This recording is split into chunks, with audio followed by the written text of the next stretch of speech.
I was sent into the Appalachians because the signal wouldn't die. According to the paperwork, the relay tower on Ridge 11 had been decommissioned nearly 10 years ago. No permanent power, no scheduled maintenance, no reason for it to still exist on any active frequency map. And yet, for the past 3 months, emergency services had been receiving intermittent distress pings coming from that exact location. Weak, unstable, and always vanishing before they could be properly traced. My job wasn't heroic or mysterious. I was a communications technician contracted to verify one last time that the tower was truly offline. Then sign the final report so the system could be erased from the network for good. The road up the mountain narrowed the farther I drove, asphalt giving way to gravel, gravel to mud. Cell service vanished 20 miles back. Radio cut out soon after. The forest pressed in on both sides, tall Appalachian pines leaning inward as if listening. Fog sat low between the trees, unmoving, like something poured and forgotten. By the time I reached the access gate, night was already falling, the kind that arrives early and heavy in these mountains. The tower stood exactly where the map said it would, a thin steel spine rising from a clearing scraped out of the forest decades ago, surrounded by rusted fencing and warning signs so faded they were almost polite. No lights should have been on, no hum, no vibration, but as I stepped out of the truck, I felt it immediately. A low, steady vibration in the ground, subtle enough that you might mistake it for wind if you weren't trained to notice it. The equipment shack was locked, though the padlock looked newer than the rest of the structure. Inside, the air smelled stale and metallic, old dust and ozone. The emergency battery rack was connected, not corroded, not dead, connected. A green indicator light blinked slowly on the main console, steady and patient, like a heartbeat that had never stopped. That was my first mistake. I told myself there was a reasonable explanation. I unpacked my tools, set up a portable recorder, and started my inspection log. Standard procedure: timestamp, weather conditions, visual assessment. Everything looked untouched, yet powered. No signs of forced entry, no evidence of recent maintenance.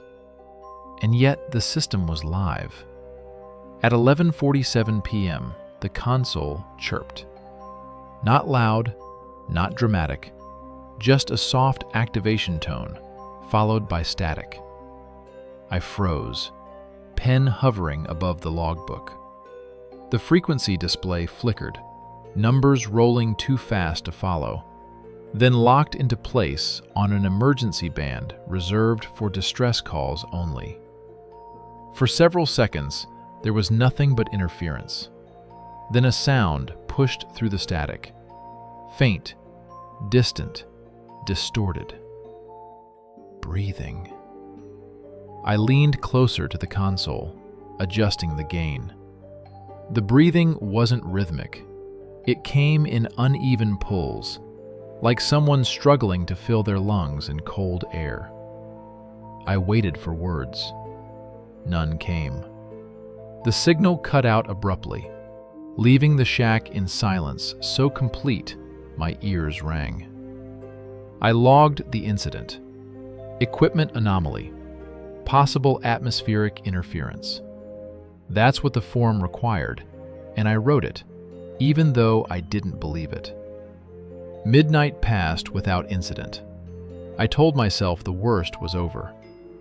At 12:38 a.m., the signal returned. This time, there were words. Broken, fragmented, stretched thin by distance and noise.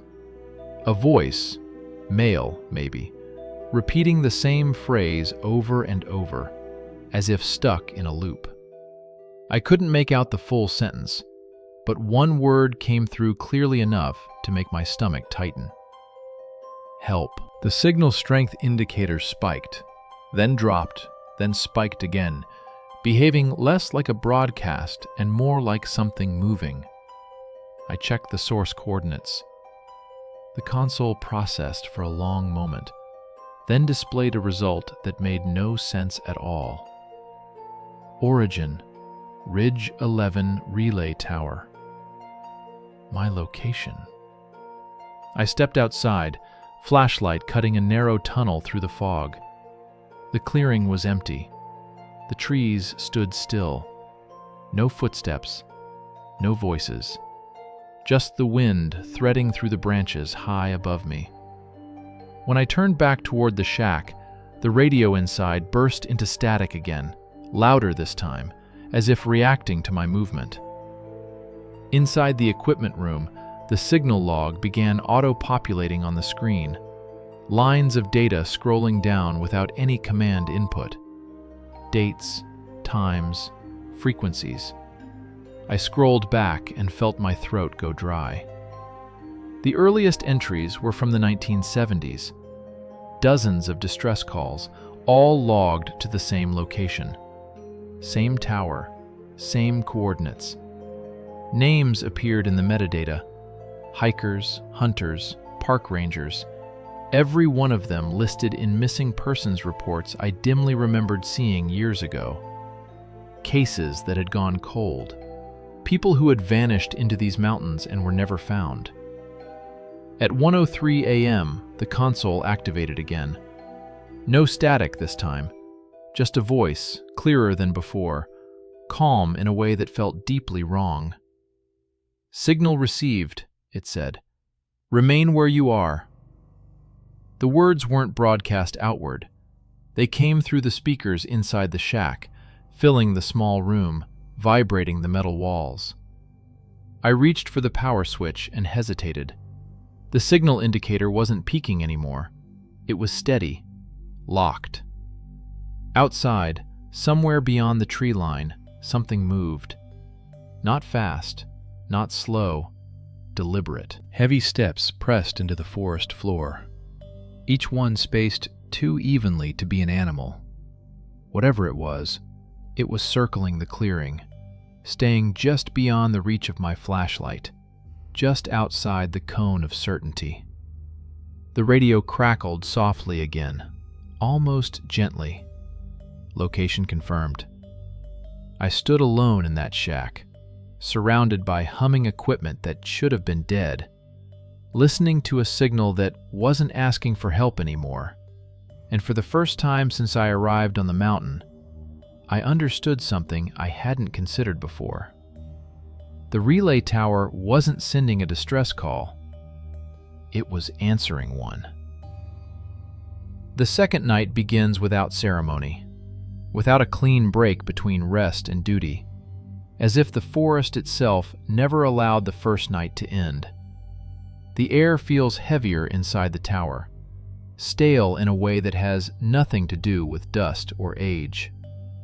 The windows are dark mirrors now, reflecting only the faint glow of the instrument panel and the shape of a man who has not slept enough to trust his own senses. The signal returns before midnight, not as a sudden burst, but as a low, persistent presence, a pressure more than a sound, sitting just beneath the threshold of hearing. It bleeds into everything: the hum of the generator, the ticking of the wall clock, the slow rhythm of breathing that no longer feels entirely his own. He tells himself it's atmospheric interference, some quirk of elevation and weather, but the explanation feels rehearsed, hollow. When he adjusts the receiver, the signal sharpens instead of fading, resolving into something patterned, deliberate. It rises and falls in intervals too regular to be random, too patient to be mechanical. Somewhere below, far beneath the canopy, something is answering the tower, or calling it. He checks the old incident binder again, not because he expects new information, but because it gives his hands something to do. The reports blur together. Hikers who vanished within a mile of the ridge. search teams that lost bearings despite clear weather, radios that failed only when pointed north. One entry mentions a former fire lookout who abandoned his post decades ago, walking down the mountain barefoot in winter, repeating the same sentence until his voice gave out. The sentence is not written down. The space where it should be is left blank. Outside, the forest shifts. Not dramatically, not with crashing branches or obvious movement, but with a subtle rearranging of depth and distance. Trees that should be familiar seem slightly misplaced, their silhouettes wrong, their spacing uneven. The moonlight reveals tracks in the snow that weren't there earlier, wide impressions pressed deep into the ground, as if something heavy moved without urgency. They circle the base of the tower, but do not approach the ladder. Whatever made them does not need to climb. The signal changes again. This time, layered beneath it is a second sound, a low, resonant vibration that feels more than it sounds, like a throat clearing deep underground. The metal frame of the tower responds with a faint tremor, bolts whispering against steel. For a moment, the signal aligns with the vibration, and the effect is dizzying, as if the tower itself is being tuned, calibrated to something beyond human range. He steps away from the receiver, heart pounding, and the signal weakens. When he moves closer, it strengthens. The realization settles slowly and terribly. Proximity matters. Presence matters. The tower is not broadcasting blindly into the wilderness. It is participating. At 2:17 a.m., the radio clicks. Not with static, but with something like breath brushing a microphone. There is no voice, no language, just the unmistakable intimacy of something aware of being heard. His name does not come through the speaker, but he feels it anyway, forming behind his eyes, heavy and intrusive. Images follow uninvited, snow collapsing under immense weight, a shape moving between trees without bending branches, heat blooming beneath frozen ground. When the sound finally stops, the silence is worse. It presses inward, thick and watchful. He realizes then that the forest has gone still, not asleep, but attentive. No wind, no distant animals, no night insects. Just the tower standing alone, outlined against the stars, and something vast and unseen below, listening as carefully as he is. By the time dawn begins to thin the darkness, he understands one thing with unsettling clarity. The signal is not a warning, and it is not a cry for help. It is a response. And tonight, it has confirmed that the tower is no longer empty. By the third night, the idea of routine has completely collapsed. Time no longer feels linear inside the tower. It stretches and compresses in ways that make the hours unreliable. The clock still moves forward, but it does so without authority, as if it's only pretending to measure something real. Sleep comes in fragments, shallow and uneasy, filled with half-dreams where the forest presses close and breathes through the walls. The signal returns earlier than before. It doesn't wait for darkness to fully settle. It seeps in while the last traces of twilight still cling to the horizon, threading itself through the radio equipment with quiet confidence. There is no attempt at disguise now, no static, no ambiguity. The pattern is clear, deliberate, almost patient, as if whatever is transmitting understands that resistance has already begun to fail. He tries something different. Instead of adjusting the receiver, he powers it down completely. The silence that follows lasts only a few seconds before the vibration starts again, deeper this time, resonating through the tower's structure rather than the speakers. The metal beneath his boots hums softly, a slow pulse that matches neither his heartbeat nor any mechanical rhythm he recognizes. Turning the radio back on does nothing to change it. Whatever is happening no longer depends on the equipment. Outside, the forest looks closer than it should. The distance between the tower and the tree line feels wrong, compressed, as if the mountain has subtly folded in on itself overnight. Snowdrifts that were smooth and untouched the evening before are now marked with long, dragging impressions. Not quite footprints, not quite tracks. They look like the result of something being pulled rather than walking, wide furrows carved with steady pressure. They lead downhill, toward the deeper valleys where the light never fully reaches. He forces himself to climb down the ladder for the first time since the signal began. The cold is sharper at ground level, biting through layers with surgical precision. Each breath stings. The forest does not welcome him, but it does not resist either. It simply waits. The impressions in the snow are clearer here, more detailed. The edges are smooth, melted slightly, as if heat radiated outward from whatever made them. In the center of one impression, the snow has collapsed inward, revealing dark earth beneath, still unfrozen.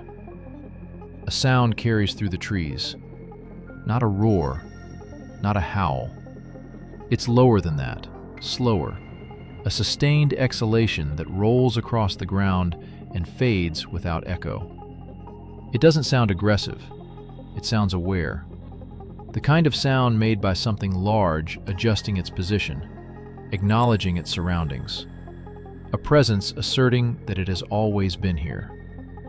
He retreats to the tower with shaking hands, climbing faster than he should, refusing to look back. Once inside, he locks the door, even though he knows the gesture is meaningless. The vibration intensifies, syncing now with his movements, growing stronger when he stands near the windows, weakening when he crouches low near the center of the room. The realization is unavoidable. The signal isn't searching for the tower, it's responding to him. Memories begin to surface that don't feel like his own.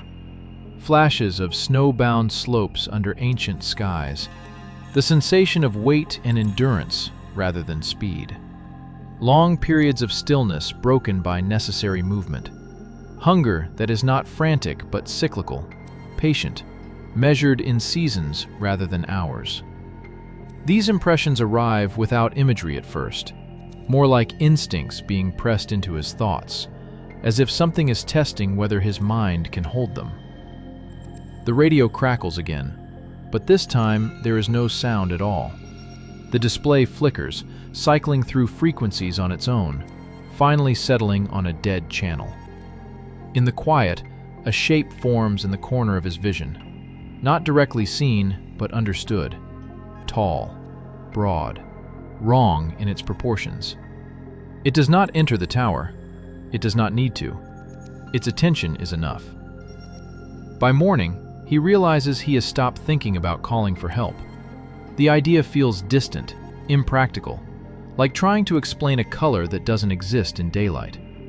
The tower, the signal, the forest, and whatever moves within it are no longer separate things. They are part of a system older than names, older than maps. And somehow, without consent or ceremony, he has been placed inside it. By the fourth night, the mountain no longer feels like a place he is stationed in. It feels like a structure he has been absorbed by. The tower creaks constantly now, not from wind or shifting temperature, but from slow internal pressure. as if the forest itself is leaning against it in ways that defy direction. Sounds travel upward through the steel frame. Dull impacts, distant scraping, a low rhythmic stress that repeats with long pauses in between. Nothing sudden, nothing panicked, everything deliberate. The signal does not return through the radio this time. Instead, it manifests as interruption. Lights dim without losing power. The compass needle on the desk spins lazily, then settles, pointing not north, but toward the valley. Even the snow outside seems to respond, lifting faintly in spirals when no wind is present, drifting upward for a moment before falling back into place. The environment is no longer passive. It is adjusting. He tries to write in the logbook, but the words refuse to come out correctly. Sentences fracture halfway through, replaced by symbols he does not remember learning. Long vertical lines crossed by angled marks, repeating shapes that feel less like language and more like measurements. When he blinks, the ink appears older than it should be, browned and slightly faded, as if it has been there for decades. He flips back through earlier pages and finds the same symbols scattered throughout the log, hidden between routine entries, as though they were always there and only now allowed to be noticed. Outside, movement becomes undeniable. The forest floor shifts in wide arcs, snow compressing and releasing under massive weight. Trees bend subtly as something passes between them, not pushing branches aside, but forcing space into existence. The shape never fully presents itself, never crosses into clear view. It remains just outside comprehension, large enough that his eyes cannot frame it properly, forcing his perception to break it into fragments. A curve where no curve should be. A vertical rise that seems too tall to belong to any living thing. A surface that absorbs light instead of reflecting it. When the sound finally comes, it is close, not beyond the tree line, but beneath the tower itself. A deep, resonant pressure that vibrates through bone and metal alike, as if something has settled directly below, anchoring itself to the mountain. The sensation carries intention, not threat, a confirmation. Whatever has been circling, observing, testing, has reached a conclusion. Memories intensify, no longer fleeting impressions, but sustained states of being. He feels the patience of winters endured without shelter, the understanding of terrain not as landscape, but as anatomy, the awareness of humans as temporary disturbances rather than inhabitants. These thoughts do not arrive violently. They slide into place, fitting where fear once lived. Panic becomes inefficient. Resistance feels unnecessary.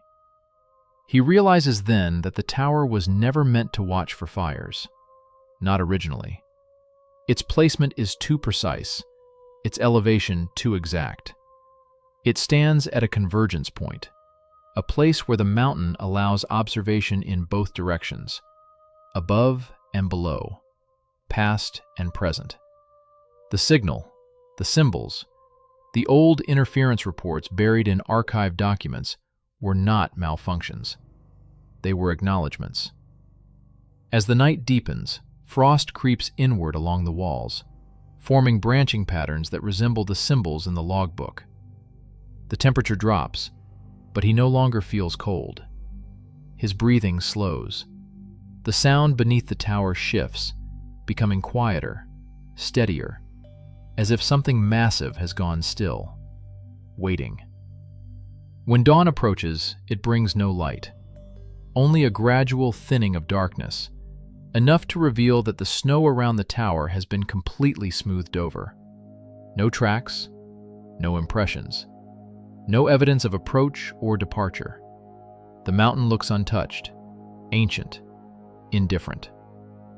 Inside the tower, however, something has changed permanently. The signal is gone, but its absence feels heavier than its presence ever did. And somewhere deep beneath the structure, within the body of the mountain itself, something has accepted that it is no longer alone. By the final night, the tower no longer feels occupied. It feels inhabited. Not in the sense of something moving through it, but in the way a place remembers being used for a purpose long forgotten. The metal walls have taken on a dull, muted tone, no longer reflecting light correctly. Even sound behaves differently, absorbed rather than echoed, as if the structure itself is listening. He wakes without knowing when he fell asleep. There is no panic in the realization. His body feels heavier, grounded, as though gravity has subtly increased. The cold that once gnawed at him has faded into something distant and abstract. Frost coats the inside of the windows in layered patterns that resemble topographic maps, ridges and valleys repeating the shape of the mountain outside. When he places his hand against the glass, the frost does not melt. It recedes slightly, as if yielding space rather than heat. The logbook lies open on the desk. He does not remember opening it. The last entry is written in a steady hand that looks like his, but feels practiced in a way his never was. It describes conditions outside the tower in precise, detached terms. Snow depth, wind absence, structural integrity of the forest canopy. There is no mention of fear, no mention of isolation, only observation, only continuation. At the bottom of the page is his name, written once, then overwritten with a slower, heavier version of the same letters, as if something had traced them after. The forest below shifts, not with movement, but with alignment. Trees settle into straighter lines. The slope of the mountain feels more deliberate, less accidental. He understands, without being told, that the tower has always required a witness. Not a guard in the human sense, but a point of translation, someone capable of standing at the boundary long enough for the mountain to register them as part of itself. The presence beneath the tower does not rise. It does not approach. It remains exactly where it has always been, vast and patient, rooted deeper than stone. Its awareness brushes against his thoughts one last time, not as images or sensations, but as certainty. The signal was never a call for help. It was a test of duration, of endurance, of whether the mind inside the tower would fracture or adapt. As the sky lightens into a colorless morning, he climbs the ladder down from the observation deck for the last time. His movements are slower now, more economical. The tower door opens easily, without resistance. Outside, the snow is untouched, flawless, stretching into the trees without interruption. No footprints lead away. No path suggests escape. The forest does not block him. It simply does not offer direction. He walks a short distance from the tower and stops. Not because he is tired, but because there is nowhere else to go that matters. The sound he makes as he exhales does not fog the air. The cold passes through him without effect. Somewhere deep below, the mountain responds, a subtle settling that travels upward through the ground and into his bones. By the time the next shift is scheduled to arrive, the tower will be found exactly as it always is. Equipment intact, logs complete. No signs of struggle. No trace of the man assigned to the previous watch, aside from a final entry written in clean, unfamiliar handwriting, confirming stable conditions and ongoing observation. And when night falls again, and the mountain exhales into the dark, the tower will listen. The road wasn't supposed to take this long. That was the first thought that settled in, quiet but persistent, somewhere between the steady hum of the engine and the rhythmic sweep of the headlights across the asphalt. The Appalachian back roads had a way of stretching distance, of turning what should have been a simple night drive into something longer, more exhausting. But this felt different. Not confusing. Not inconvenient. Wrong. The pavement was old, cracked in long veins that ran parallel to the tree line. Reflective paint had faded to a dull gray, barely visible unless the headlights struck it at just the right angle. Wooden mile markers leaned away from the road as if they were tired of standing upright, their numbers warped by moisture and time. The forest pressed close on both sides, dense and black, swallowing sound the moment it left the road. The radio offered nothing useful. Stations faded in and out, fragments of voices dissolving into static before a sentence could finish. Once in a while, the same burst of sound repeated. Not a song, not an advertisement, but a clipped announcement that felt out of place, as if it had been recorded decades ago and forgotten. Each time it ended the same way, cut off mid-word. Cell service disappeared hours ago. The GPS still worked, technically, but the screen lagged, the map redrawing itself every few seconds as if unsure what it was supposed to show. The blue route line curved ahead, then bent back on itself, then straightened again. Distance to destination fluctuated by miles without explanation. The car was the only moving thing in the world. No oncoming headlights. No distant glow of houses tucked into the mountains. Even the insects seemed absent, the windshield remaining clean despite the warm season. The forest felt watchful, not in a dramatic way, but in the subtle manner of something aware and uninterested in hiding it. It was sometime after midnight when the road narrowed without warning. No construction signs, no barriers, just a subtle inward shift, trees leaning closer, shoulders of gravel giving way to darkness. The headlights reached less far ahead, swallowed by the curvature of the mountain. That was when the mile marker appeared. It stood upright, new compared to the others, its wood pale and unweathered. The reflective surface caught the headlights sharply, almost painfully bright. There was no number at first glance, just a single word carved deep into the board. Mile.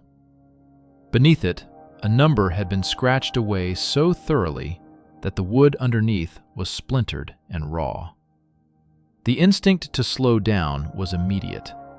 Something about the sign demanded attention, insisted on being acknowledged. But just as quickly came the opposite urge, to keep moving, to let it pass into the rearview mirror without granting it any importance at all. The car passed the marker. Nothing happened. No sound. No sudden change. The road continued forward, smooth and dark, curving gently downhill. Relief came in a shallow breath, embarrassed by how quickly tension had risen over something so small. Old roads had old signs, that was all. Except the GPS recalculated. The route line vanished, replaced by a blank grid. The arrow marking the car's position remained, floating alone in empty space. The distance counter reset to 0, then began counting upward.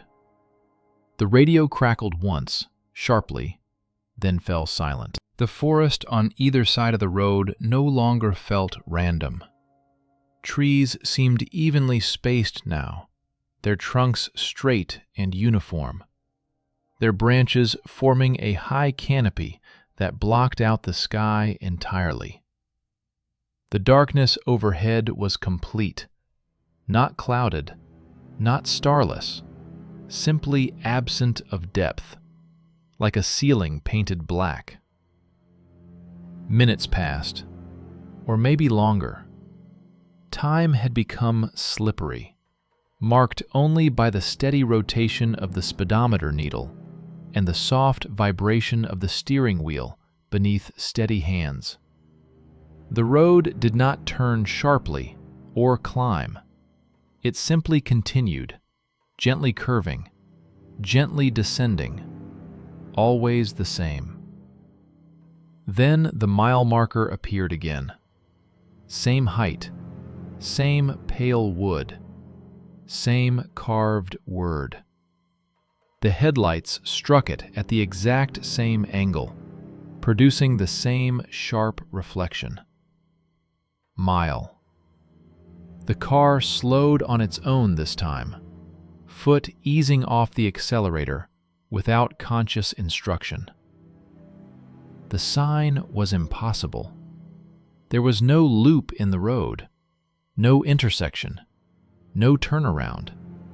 And yet there it stood, positioned as though it had never been passed at all. The car rolled by. This time, the air inside the vehicle felt heavier. Not warmer, not colder, just denser, as if pressure had increased slightly. The sound of the engine changed, lower, more distant. The radio flickered back to life, repeating the same clipped announcement heard earlier, word for word, timing perfectly identical, like a recording trapped on repeat. The forest shifted subtly, not moving exactly, but aligning.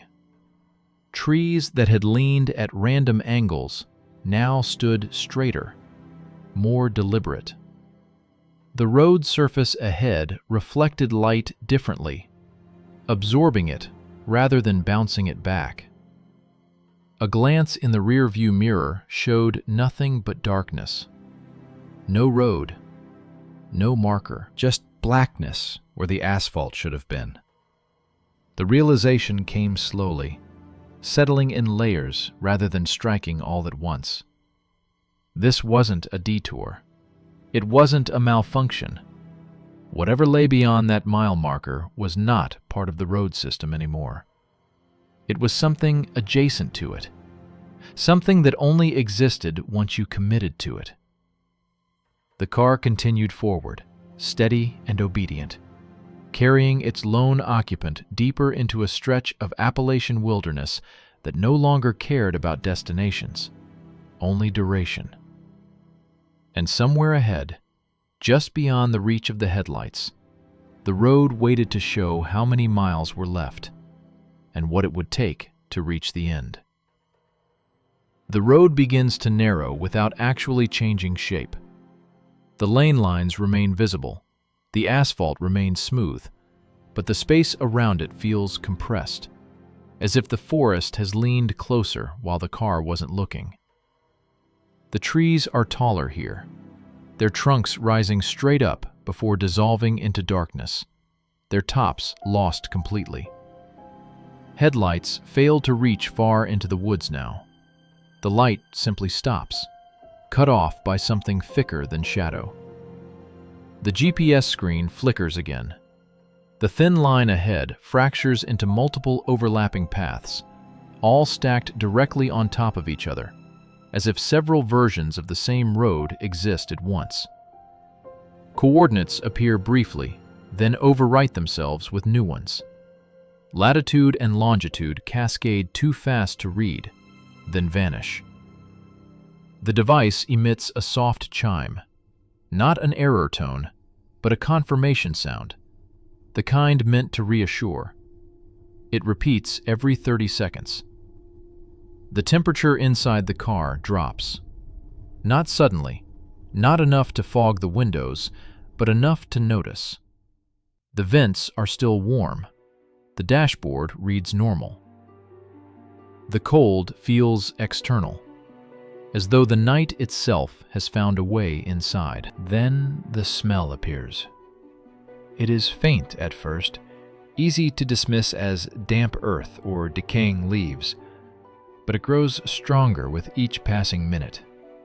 Wet metal, old wood, something organic left too long without air. The smell of a place that has been sealed and forgotten. It does not come through the vents. It has no direction.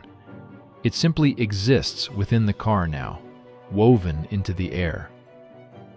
Another vehicle comes into view ahead, but this one is different.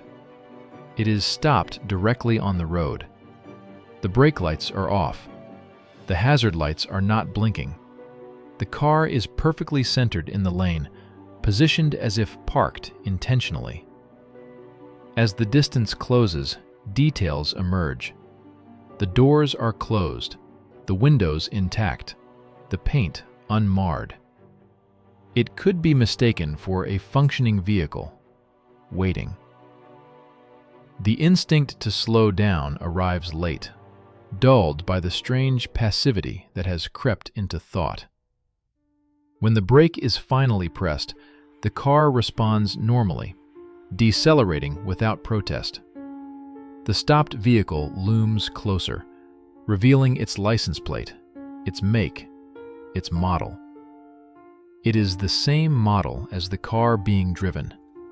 Same color, same year. The realization lands heavily, triggering a sharp return of adrenaline. The interior details match too closely. A crack in the rear bumper, a faded sticker on the left corner of the trunk. Even the small dent near the fuel cap is identical. There is no driver inside. The seat is empty. The steering wheel untouched. The mirrors adjusted exactly as they are in the moving car. The radio inside the abandoned vehicle is on, glowing faintly, its display showing a time that does not match any clock. As the moving car rolls slowly past, the headlights sweep across the interior, briefly illuminating the footwell. Something dark stains the carpet there. Not fresh, not wet, old. The moment the stopped car disappears from view, the radio in the moving vehicle turns on by itself. The voice returns, no longer listing routes or distances. It speaks a single sentence, slowly, carefully enunciated, as if confirming a successful process. It uses the driver's name, pronouncing it perfectly. Subject remains in transit. The radio clicks off. The forest reacts for the first time. Branches sway without wind. Leaves tremble. A deep sound ripples through the trees, low and resonant, like something massive shifting its weight far off among the trunks. The sound does not approach. It does not retreat. It simply acknowledges presence. The road ahead dips slightly, descending into a shallow valley where mist clings to the ground in thick bands.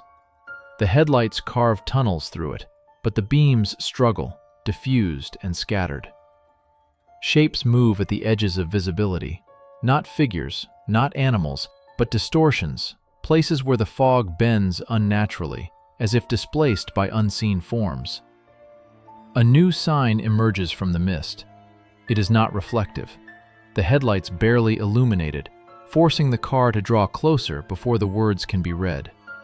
The sign is wooden, hand-painted, its letters uneven but deliberate. Trail 73, authorized access only. Below the text, something has been added later, scratched deep into the wood with a sharp object. You are already on it. As the car passes the sign, the engine stutters for the first time. Just a momentary falter, a brief loss of power, then it recovers. But the message is clear.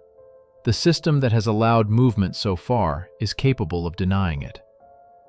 Behind the car, the mist closes in, erasing the sign completely. Ahead, the road continues, descending deeper into the valley, where the trees grow so close together that they begin to resemble walls, and the darkness between them feels less like empty space and more like depth. A place something could emerge from, if it decides the timing is right. The descent ends without warning. One moment the road slopes downward, the next it levels out, as if the terrain itself has been edited mid-motion. The forest changes here. The trees are no longer evenly spaced. They cluster tightly, trunks overlapping in ways that shouldn't be possible, roots rising above the soil like exposed ribs.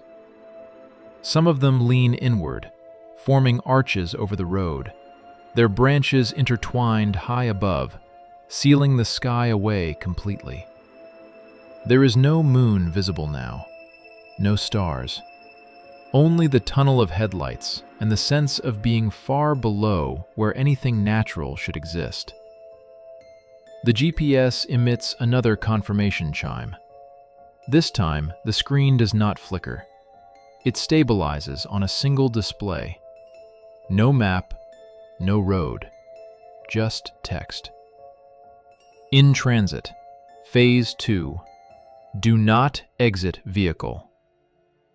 The message remains as the car continues forward, the speed steady despite the foot easing off the accelerator. The engine hum deepens, not louder but heavier, as if working against unseen resistance. The sensation is subtle, yet unmistakable. The car is no longer moving through space in a normal way. The distance traveled does not feel proportional to time. Minutes stretch. The same cluster of trees seems to pass more than once, their twisted silhouettes repeating with minor differences, like a flawed loop. Then the footprints appear. They cross the road at a diagonal, pressed deep into the damp asphalt, as if the surface had been soft when they were made. Each print is enormous, elongated, with impressions suggesting too many joints, toes set too far apart, weight distributed unevenly. They are not fresh, but they are not old either. Leaves and debris have begun to collect inside them, yet the edges remain sharply defined. The prints lead into the forest on the right. The headlights follow them instinctively as the wheel turns slightly, despite no conscious decision to steer. For a brief moment, the beam catches movement between the trees. Not a full shape, not a body, but a shift in mass. Something tall stepping backward just beyond the reach of the light. The branches above sway violently, accompanied by a low, vibrating sound that resonates in the chest more than the ears. The car jerks back into the center of the road on its own. The GPS chime sounds again, sharper this time, almost impatient. Do not deviate. A structure emerges ahead, barely visible at first. A clearing opens where the trees have been cut back, their stumps rotted and overgrown with moss. In the center of the clearing stands a ranger station, or what remains of one. The building leans to one side, its windows boarded unevenly, the roof partially collapsed. A single light glows inside, steady and warm, the only sign of life seen in hours. The car slows as it approaches, despite the warning still glowing on the screen. The feeling of passivity fractures here, replaced by a sharp, rising urgency. The station represents shelter, explanation, human logic, the kind of place where rules make sense again. As the car rolls past the driveway, the light inside the station flickers. For a split second, a silhouette appears in the window. Tall, too tall. Its outline bends unnaturally, shoulders sloping at the wrong angle, head tilted far too low, as if its neck cannot support its own weight. The figure does not move. It simply watches. The radio turns on again, without static, without transition. Station access denied. The light inside the building goes out. The clearing vanishes almost immediately, swallowed by trees that seem to slide back into place, closing ranks as if the opening never existed. The road narrows further, the asphalt cracking, roots breaking through in thick cords. The sense of forward motion intensifies, yet the environment feels closer, more compressed, as though the forest is tightening around the vehicle. In the distance, ahead of the headlights, something crosses the road. It is not fully visible, only parts of it pass through the light. A limb bending backward at an impossible angle, a massive torso rising higher than the trees, a trailing shape that could be fur, moss, or something grown rather than worn. Each section appears and disappears independently, as if the whole cannot exist in one place at one time. The ground shakes with its passage. The car finally comes to a stop. The engine is still running. The headlights remain on. The GPS screen goes black. From somewhere deep in the forest, the same low sound returns. Closer now, no longer distant or indifferent. It is accompanied by the slow, deliberate crunch of footsteps, circling rather than approaching, testing the boundary of light.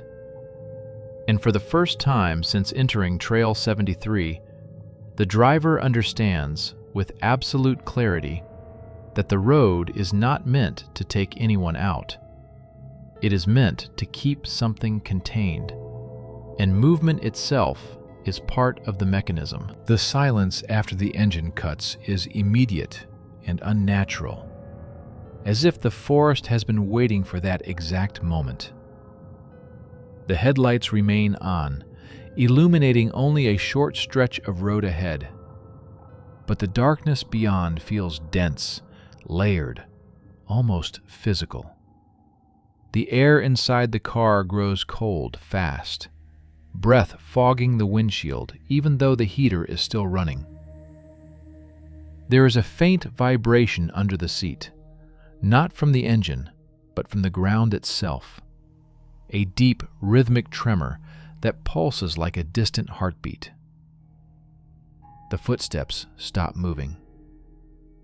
They are close now. Close enough that their absence becomes more terrifying than their sound ever was. A shape blocks the beam of the headlights. Not fully, just enough to bend the light around it, creating warped shadows that slide across the cracked asphalt. Whatever stands there does not step forward. It lowers itself slowly, as if crouching, compressing its massive frame into something that can observe without being seen entirely. The outline suggests height far beyond human scale, yet it folds with an eerie deliberateness, joints rearranging to accommodate the motion. The windshield creaks. A hand presses against the glass from the outside. Not a hand in the human sense, but something that once followed the same blueprint. The fingers are too long, segmented in places where bone should not bend, their tips ending in blunt, worn pads rather than claws. The glass does not crack, but it bows inward slightly, whining under the pressure. Frost blooms outward from the point of contact, spreading in branching patterns that resemble veins. The radio clicks on again. No static, no interference. "Vehicle stationary," the voice states, stripped of tone, stripped of concern. "Containment compromised." The fingers withdraw. The pressure lifts. The frost remains. Movement ripples through the trees on both sides of the road now. Not one presence, but several shifts, as if the forest itself is adjusting its posture. Trunks creak. Snow slides from branches even though there is no wind. Something large passes behind the car, close enough to rock it gently on its suspension, yet no reflection appears in the mirrors. The mirrors show only darkness, deeper than the night ahead. The GPS screen flickers back to life. "Route correction required. Proceed forward." The engine starts without the key turning. The headlights brighten on their own, cutting deeper into the road ahead, revealing something new. The asphalt no longer looks like a road. It stretches forward in uneven segments, patched together from different eras. Fresh blacktop bleeds into crumbling concrete, which gives way to packed dirt scored with deep, ancient grooves, as if something massive has been dragged along this path repeatedly over decades.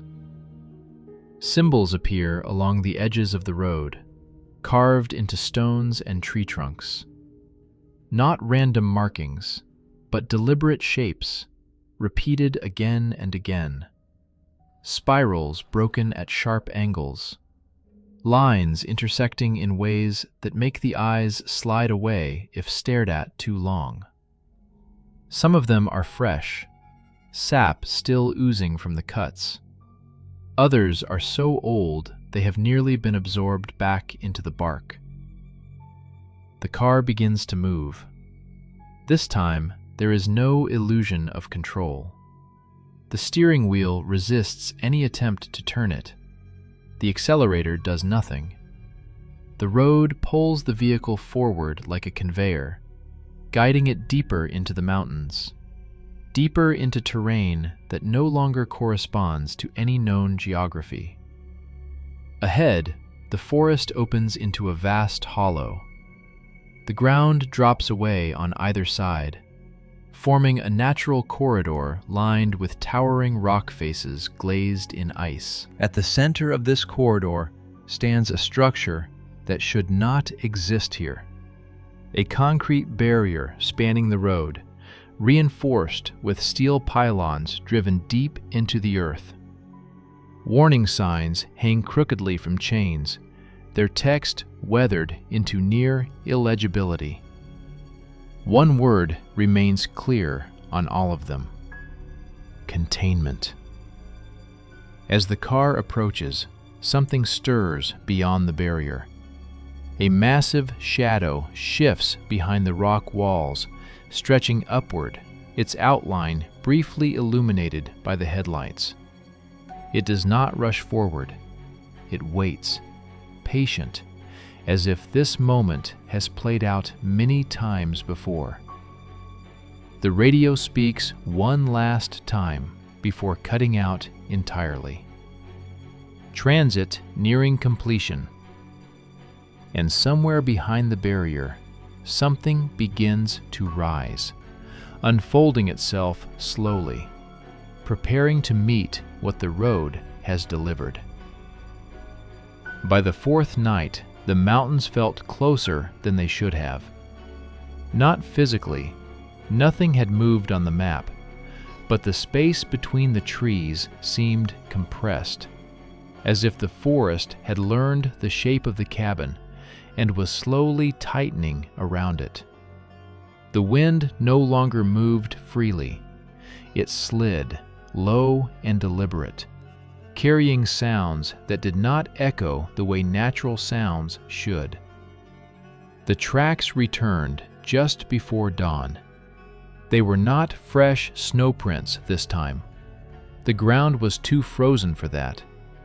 Instead, the earth itself had been pressed inward, deep, elongated impressions forming a path that circled the cabin once, then stopped directly beneath the front window. No signs of claws, no drag marks, just weight. Immense weight, placed carefully, as if whatever stood there had known exactly where to stop. Inside, nothing had been disturbed. The door was still locked, the stove cold, the radio silent.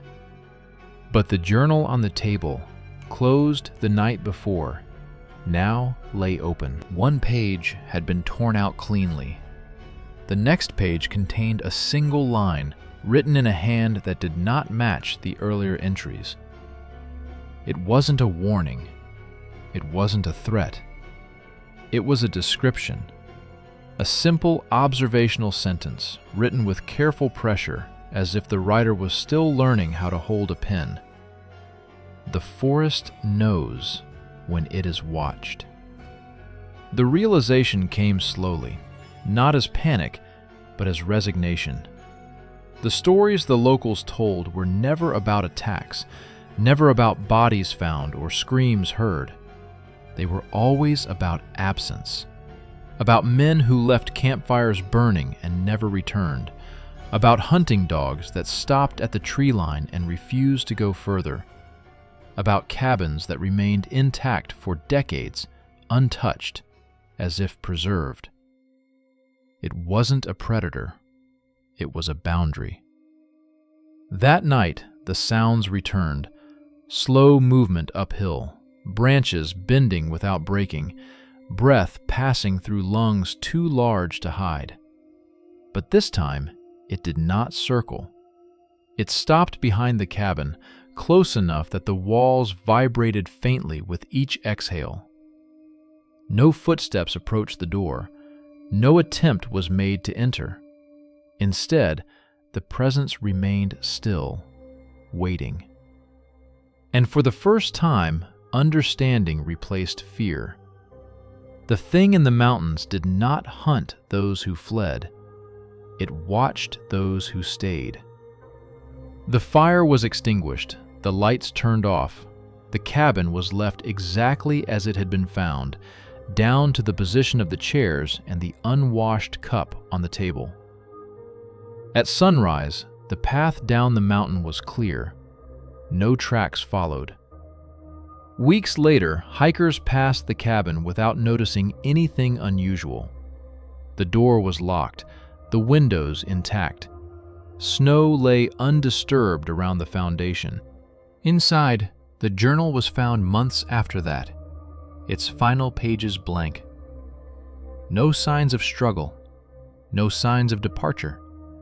Just a quiet structure standing where it always had, deep in the Appalachians, in a part of the forest where the trees grow too close together and the air feels heavier than it should.